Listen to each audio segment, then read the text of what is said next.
Hi, in this video we will learn how we can autofill dates in Excel.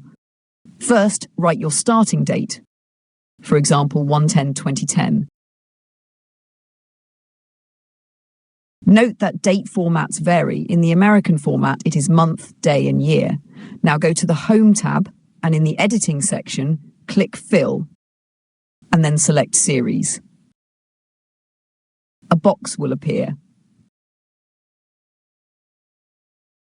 In Series In, choose whether you want the dates to fill in rows or columns. We want the dates to go downwards, so we will select Columns. Next, in Type, you must select Date, otherwise the date options will not work. Once you select Date, you can choose the date unit, day, weekday, month, or year. I will select Day. The step value controls the interval. Step value 1 means it will show every day. Step value 2 means it will show every other day. Step value 3 means every third day, and so on. I will select 1. In stop value, enter the last date you want in your list.